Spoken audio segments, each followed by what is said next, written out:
रोहन और सोनिया की कहानी एक कॉलेज के कैंपस में शुरू हुई। दोनों साथ में पढ़ते थे, लेकिन उनके स्वभाव एकदम अलग थे। सोनिया पढ़ाई के साथ साथ सभी गतिविधियों में भाग लेती थी, जबकि रोहन सिर्फ पढ़ाई पर ध्यान देता था। कॉलेज के वार्षिक सम्मेलन में वाद विवाद प्रतियोगिता के दौरान जब उनकी नज़रें मिली तो एक अजीब सा एहसास हुआ। दोनों के दिलों में एक नई भावना ने जन्म लिया, प्यार। उस दिन से आज तक एक भी दिन ऐसा नहीं गया जब दोनों ने एक दूसरे से दूर रहे हों। उनकी दोस्ती धीरे धीरे प्यार में बदल गई। दोनों ने मिलकर अपनी पढ़ाई को अच्छे से पूरा किया और नौकरी के बाद अपने अपने घर वालों से बात की। लेकिन जैसे ही बात शादी की आई, रोहन को एक बड़ी मुश्किल का सामना करना पड़ा। सोनिया एक क्रिश्चियन थी और रोहन ब्राह्मण। रोहन के घर वाले किसी भी शर्त पर उनके प्यार को मंजूर करने के लिए राजी नहीं थे, जबकि सोनिया के माता पिता को कोई एतराज नहीं था। रोहन के घर में 4 भाई बहन थे, जबकि सोनिया इकलौती बेटी थी। बावजूद इसके सोनिया हर तरह से समझौता करने को तैयार थी। दोनों ने निश्चय किया कि वे किसी तरह रोहन के परिवार वालों को मना लेंगे, लेकिन होने को कुछ और ही मंजूर था। सोनिया के पिता की सड़क हादसे में मृत्यु हो गई। अब सोनिया और उसकी माँ जिया जी अकेले रह गई। इस मुश्किल घड़ी में रोहन ने उनका पूरा साथ दिया। जिया जी और सोनिया ने खुद को संभाला और अपने बिजनेस को भी संभालने की कोशिश की। सोनिया ने अपनी नौकरी छोड़कर पिता का पूरा बिजनेस संभालना शुरू कर दिया। रोहन के घर वालों को मनाने का हर एक प्रयास नाकाम साबित हुआ। आखिरकार रोहन को अपना घर छोड़ना पड़ा। सोनिया और रोहन ने कोर्ट में शादी कर ली। रोहन भी सोनिया के घर में शिफ्ट हो गया।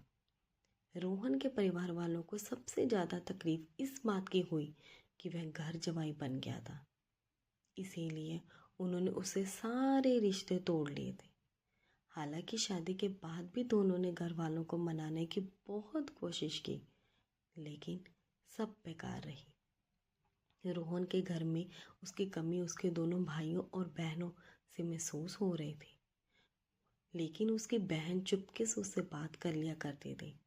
इधर दोनों मिलकर सोनिया के पिता के बिजनेस को बहुत आगे बढ़ा रहे थे। रोहन ने भी शादी के बाद बिजनेस ज्वाइन कर लिया था। सोनिया की माँ जिया जी दोनों का बहुत ख्याल रखती थी, बल्कि सोनिया से ज़्यादा रोहन का ख्याल रखती थी।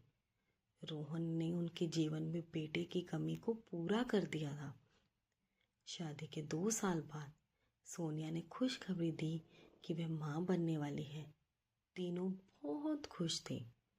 सोनिया अब घर से ही काम कर रही थी और जिया जी भी उसके साथ ही रहती थी। रोहन और जिया जी मिलकर सोनिया का पूरा ख्याल रखते थे।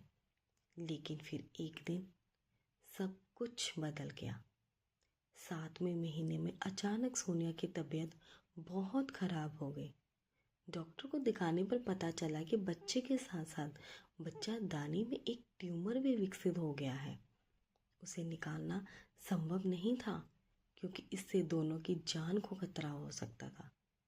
सोनिया को ये बात पहले ही पता लग गई थी, लेकिन वे पहले बच्चे को खोना नहीं चाहती थी, इसीलिए उसने माँ और रोहन को कुछ नहीं बताया। उसका भगवान और अपने परिवार पर पूरा विश्वास था, लेकिन अब उसकी हालत बहुत खराब हो गई थी।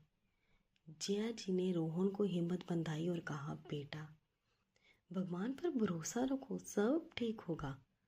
4 घंटे हो गए थे। ऑपरेशन थिएटर की लाल बत्ती जल रही थी।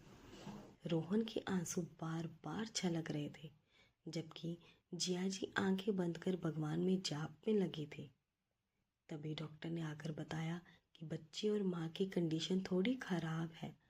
हो सकता है कि दोनों में से किसी एक को बचाना पड़े और बच्चादानी को भी निकालना होगा। ये सुनकर रोहन के तो पहले समझ नहीं आया कि क्या कहे। फिर खुद को संयत करते हुए उसने डॉक्टर से कहा, आप मेरी सोनिया को बचा लीजिए, उसे कुछ मत होने दीजिए। और फिर वह सुबकने लगा। जिया जी ने उसे संभाला और थोड़ी देर में बच्चे के रोने की आवाज़ आई। नर्स बच्चे को बाहर लेकर आई और बोली, बधाई हो, बेटा हुआ है। रोहन और जिया जी ने उसे देखा, प्यारा सा छोटा सा बच्चा। अगले ही पल रोहन ने पूछा, सोनिया कैसी है? नर्स ने कहा, उनका अभी इलाज चल रहा है, हम कोशिश कर रहे हैं कि वो भी ठीक रहे। बच्चे को अभी NICU में रखना है। और कहते हुए नर्स बच्चे को ले गई। रोहन की सांसें मानो अटक गई थी। आधे घंटे बाद डॉक्टर बाहर आए और बोले, सोनिया ठीक है, आप उसे मिल सकते हैं। दोनों जल्दी से अंदर गए। रोहन और जिया जी को देख सोनिया मुस्कुराई। जिया जी ने अपने भगवान का शुक्रिया किया और रोहन ने सोनिया का। सोनिया ने रोहन की ओर देखा और कहा, मैंने तुमसे कभी बताया नहीं, लेकिन मैं तुम्हें बहुत प्यार करती हूँ। तुमने हर मुश्किल में मेरा साथ दिया है। रोहन ने कहा, मैं हमेशा तुम्हारे साथ रहूँगा, चाहे कितनी भी मुश्किलें क्यों ना आए। उनकी आंखों में आंसू थे, लेकिन वो आंसू खुशी के थे। इस घटना के बाद रोहन और सोनिया ने अपने रिश्ते को और मजबूत बना लिया। वे मिलकर अपने बेटे का पालन पोषण करने लगे। जिया जी ने भी बेटे का पूरा ख्याल रखा। सोनिया की तबीयत अब धीरे धीरे ठीक हो रही थी। बच्चे के आने से उनके जीवन में खुशियां लौट आई। धीरे धीरे रोहन के परिवार वालों ने भी उनकी खुशियों में शामिल होने लगे। रोहन की बहन ने कहा, भाई हमें तुमसे कोई गिला शिकवा नहीं है। तुमने अपने प्यार के लिए जो किया है वो बहादुरी है। रोहन के भाइयों ने भी सोनिया और उनके बेटे को अपनाया। जिया जी की भी खुशी का ठिकाना नहीं था। सोनिया और रोहन की कहानी अब प्रेरणा बन गई, जो प्यार की ताकत और परिवार के महत्व को दर्शाती है। उन्होंने हर मुश्किल का सामना किया और अंत में जीत हासिल की। इस तरह प्यार ने हर बाधा को पार कर लिया और एक नए जीवन की शुरुआत की। उनके बेटे के साथ साथ वे एक खुशहाल परिवार बन गए, जहां प्यार, विश्वास और समझदारी की कोई कमी नहीं थी। इस कहानी से हमें सीख मिलती है कि जब हम सच्चे प्यार के साथ खड़े होते हैं तो कोई भी मुश्किल हमें रोक नहीं सकती। प्यार, विश्वास और एक दूसरे का समर्थन सबसे महत्वपूर्ण है, चाहे कितनी भी मुश्किलें क्यों ना आए। और इसी तरह रोहन और सोनिया ने अपने प्यार की कहानी को आगे बढ़ाते हुए एक नया अध्याय शुरू किया।